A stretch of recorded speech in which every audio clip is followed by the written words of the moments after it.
kenapa harus diturunkan reputasi Bapak melalui isu ijazah ini? Ya mungkin untuk kepentingan politik. Kenapa sih kita harus mengolok-olok, menjelek-jelekkan, merendahkan, menghina, menuduh-nuduh? Semua dilakukan untuk apa kalau hanya untuk main-main? Kan mesti ada kepentingan politiknya di situ. Tapi sekali lagi mestinya dalam masa-masa ekstrim seperti ini kita konsentrasi untuk hal yang besar. Untuk strategi besar negara, untuk kepentingan yang lebih besar bagi negara ini.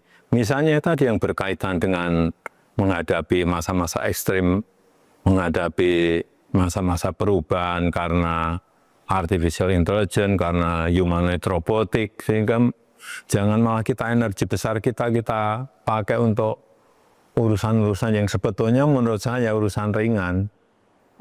Menurut Bapak masih yakin dengan pernyataan Bapak sebelumnya ada agenda besar dan ada orang besar di balik kasus ijazah? Saya pastikan, ya. Bapak sudah tahu. Gimana? Kira-kira siapa di balik? Ya, saya kira gampang ditebak. Tapi tidak perlu saya sampaikan. Dan Bapak tadi mengatakan bahwa lebih baik ini dibawa sampai ke ranah hukum.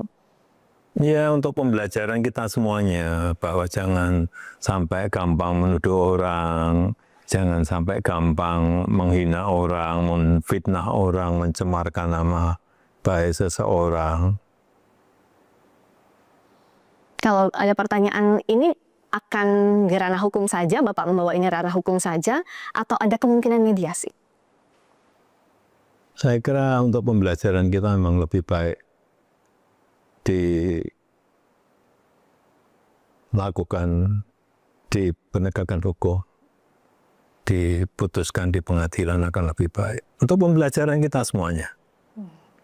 Dan Bapak juga pernah berjanji kalau sampai ke pengadilan, ijazahnya Bapak akan tunjukkan di sana, di pengadilan. Ya, itu forum yang paling baik untuk menunjukkan ijazah asli saya.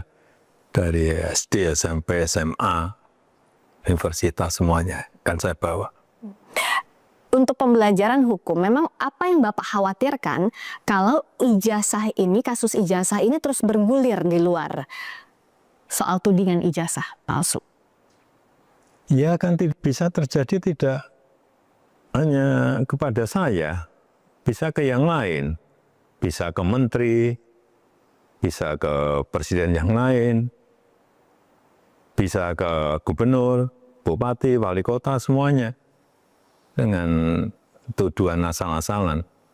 Tapi kalau menuduh dengan bukti itu yang baik.